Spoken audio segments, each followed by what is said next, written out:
So we'll start with Toddy. He's going on the IL. I'll give you the best explanation. I'm sure there'll be some follow-up questions. In broad strokes, I mean, it's been pretty clear he's been dealing with the quad. Um, it's something that is really unique in a sense that it hasn't caused him a ton of discomfort being at full speed. It hasn't bothered him with anything with his swing or anything offensively. But clearly, it's something that when he has to decelerate, and it got to the point where he had to start to accelerate, started to bother him more, and just the pounding of a jog actually created more discomfort for him. And so, what we felt like medically was a more of a muscular deal that he was going to be able to play with and play through, and clearly he has very well, we might add.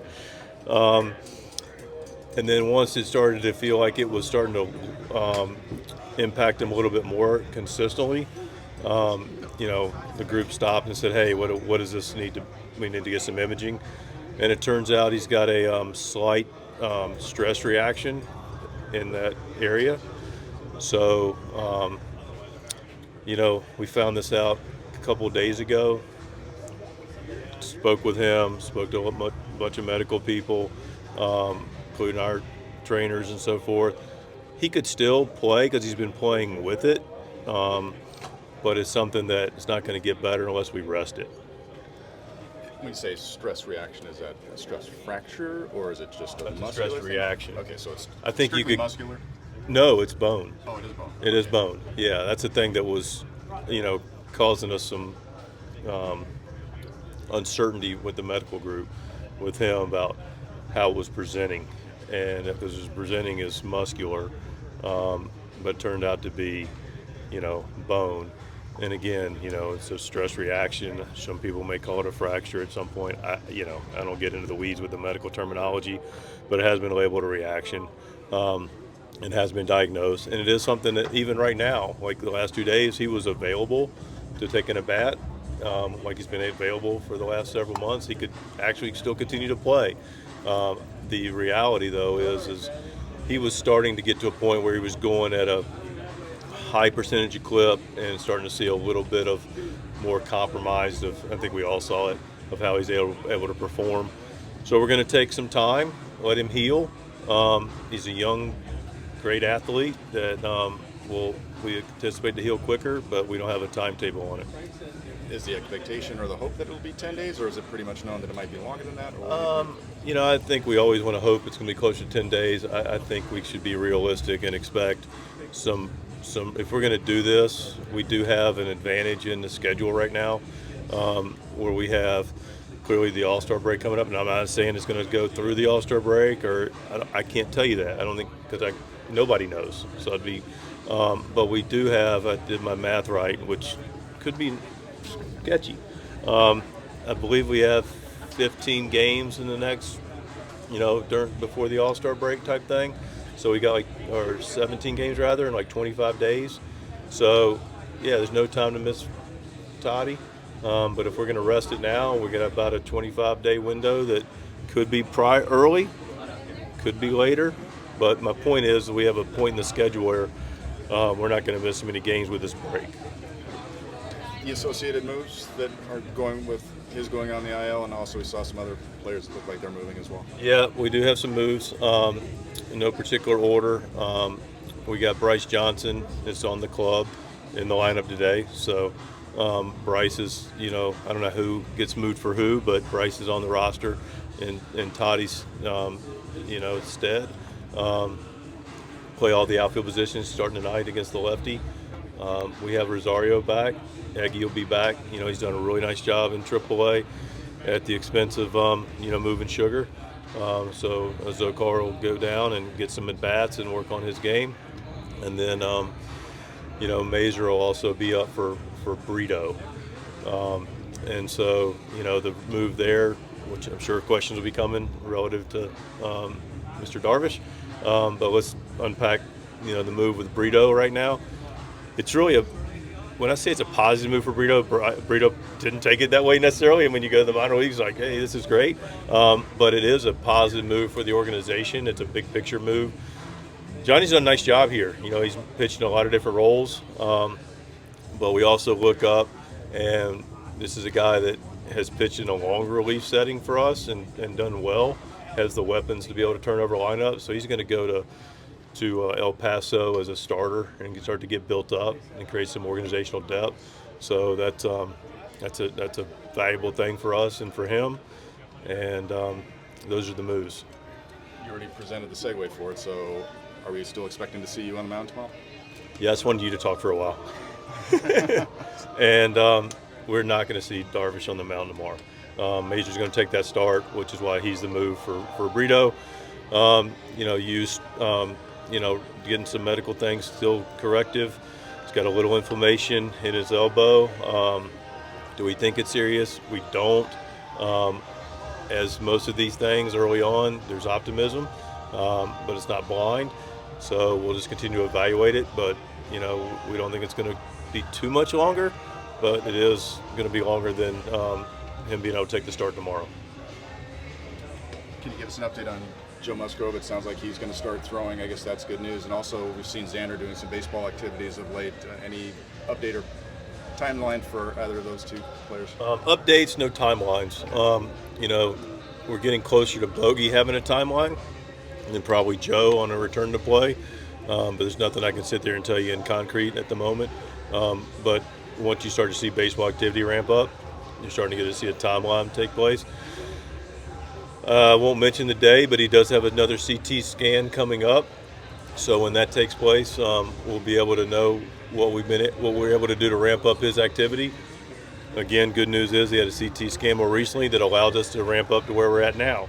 And similar to Toddy, anytime you're dealing with a healing of a bone, through the healing, it tells you what kind of load you can put on it. And like I said, with Bogey, he's now getting ground balls, running the bases, which again, he's got an upper extremity issue, but him being able to move and get ground balls, he's going to start to take some swings, which is positive. He's going to be careful about, the one-arm swing and releasing with the top hand, because that could be impactful, but he's definitely ramping up. We'll have a CT scan within a week or so that allows us to, if he hits a certain benchmark that says, he can start getting more baseball activity, some live at bats, and when he starts doing that, now we're getting closer to playing baseball. Joe doing his plyo balls and starting to be around the corner playing catch, recovering well, is feeling good, but his big picture timeline's still a little murkier. Not that you can replace Fernando Tatis Jr., but how do you plan to kind of do so over the next couple of weeks in terms of who's taking a spot in the field? And is Johnson, Peralta kind of platoon? Yeah, I think it's I think it's similar to Manny. You don't replace Manny, but I was really pleased with what we were able to do early in the season with Wade and Rosario, and we mixed Paulie in there a little bit too, but we got some real production out of those guys while Manny was not able to go back and play third base. And so it's similar here. And I think, Johnson's clearly getting the opportunity today. Wade will get some opportunities. Don't be surprised if we're going to get Rosie out there and see what that looks like, defensively, and get him some work, and get our comfort level up to maybe that's a piece against especially lefties to create an opportunity for the offensive side of it. So it'll be a holistic approach, and we're expecting, the same or better results we got when Manny was down. And Bogey's been down, contributions from other people. Is Darvish expected to miss multiple starts, like more than this? I think we're still in the process of figuring that out. I mean, he just got through with a rehab where he was built up to 49 pitches. He had a step back again. What that looks like, how long, hard to determine. Clearly, the longer the time away from throwing, the longer the ramp up.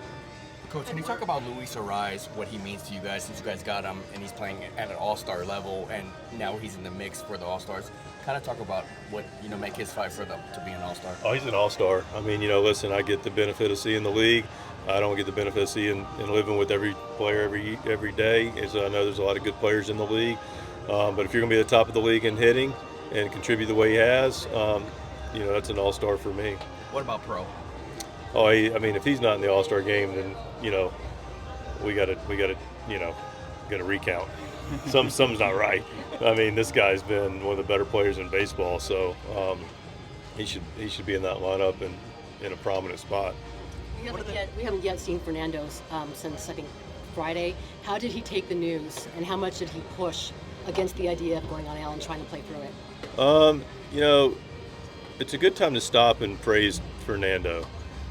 You know, this is a guy that's dealt with a lot, has come through it on the good side, has played really well, played through what turned out to be a reaction of a bone that was, you know, clearly problematic than is, and played. Talking about All-Star, you know, this guy's put together an All-Star first half, and so you know, could he continue to have played? Yes. Do we feel like it was a smart move? We had the conversation with him, with the medical group, and you know, he slept on it, we slept on it, and everybody came to the same place. Like, as much as we want you now and need you, and always want Fernando Tatis in our lineup, and you can still be relative to productive at whatever percent you have at the moment, 60 or 70, it's not fair to him. And you know, listen, I'll let him speak for himself, but disappointed, but also, you know, Fernando's a very thoughtful, conscientious, intelligent guy, and that also sees big picture and was able to process it, take the information in, sleep on it, you know, get the counsel, and then be able to make an informed decision, which I think is the right decision. So based on the recommendation from your medical team, are you prepared to be without him till like the All-Star break? What are you? Yeah, I mean, I just mentioned that we have time because the All-Star break's around the corner, and this injury, like any injury, requires some time. But in this specific injury, it's like, especially a lower half issue, you know, rest is important.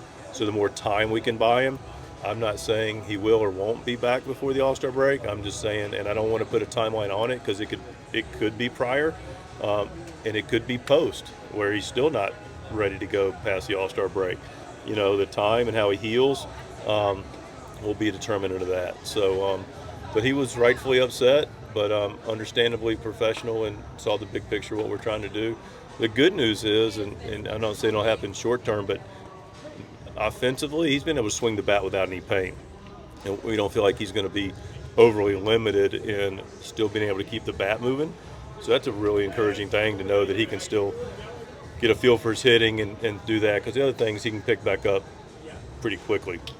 So that's the one encouraging thing. I don't think he's going to have a high volume of it right now, but moving forward, he's still going to be able to hit. Mike, as far as you know, though, the bone needs to heal, right? It's an issue of that. It is an issue of that. It's just got a little reaction in the bone. It's not a big one, but it's also something that, I mean, just the more he plays, the more, you know, he can do damage to it, and he's going to be compromised.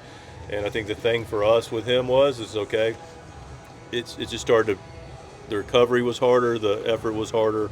So just like, we're not, let's don't push this. You can play, great. Like, he was available the last 2 days, taking a bat before he finalized the decision and finalized some of the moving parts with the roster. But let's just get it behind us, get it rested, and go from there. What are the logistics of building Burrito up into a starter? Like, what's the process? How long will that be? And what could it do to benefit you guys? I'm talking general terms. I mean, I've looked at it. I don't have it recited in my memory bank. You know, Johnny's been up to, you know, the 45, 50 pitch range with us. He's pitched more recently with some volume. So I don't think, you know, I'm not sure when this start's going to be in El Paso. Clearly he's done the last 2 days, so I imagine that's probably going to be 5 days from now. And my guesstimate is he's going to be on a 50 pitch type situation. And then relative to what he gets in that start, there's typically a 15, you know, most progressions I've been a part of are 20 is a little aggressive, but usually like a 15 pitch progression, 15 to 20, depending on the stress. So you're talking 50-ish, 65-ish. So 3 starts, you're closer to 80-ish. So 3 weeks, and again, you're talking about All-Star break, and kind of go from there. Mike, how much is Winter Spine Solutions? How much does that get tested? It's tested every day. Some days it's tested more than others. But, you know, to wrap up all these things that we talk about with injuries, and, you know, it's we're going to be there for Fernando. We're going to be supportive of him. We're going to be supportive of you. We're clearly going to continue to be supportive of Bogey and Joe. The show goes on, and we got to figure out how to continue to move this mission forward. And to AJ's question earlier, we're going to get contributions from a lot of different people, and got to continue to find ways to shake hands into games and keep this thing moving. And those guys will be back at some point, and there'll be reinforcements. It'll be like huge trade pieces for us. But no one's going to feel sorry for us, and we got to buckle down and figure out how we're going to compete to win baseball games, and we'll do that. Mike, thanks. Go ahead, Bob. Just a quick capper on Toddy. The elbow where he was hit in the arm, is that an issue at all in any case? And on that stress reaction, do we know what caused it, when it happened, how this thing evolved? Yeah, so relative to getting hit by pitch, he was available but sore the following day, a little bit of, but it's just a matter of getting the information out, nothing structural and nothing that would have kept him out of the lineup even yesterday. So that's a non-issue. When it happened, it's hard to say. He started feeling discomfort sometime around, the first part of the season. And again, got his treatment. If you look at him even more recently, the day before we really got the absolute diagnosis, he went first to home with some of the most beautiful artistic, athletic movements you'll see. Looked like Toddy. And he's still able to replicate those things. But we also see him, having trouble getting started. And, so he's probably been dealing with it for a while now. It hadn't really impacted ultimately his play tremendously. But as we saw it start to be more consistent with how he was recovering and how he's feeling. So it wasn't like a singular issue. It was not a traumatic, this happened and oh my gosh. I feel like it was like one of those things like it happened. And then over the course of time, it's, gotten to where it's at. We're now trying to get back ahead of it.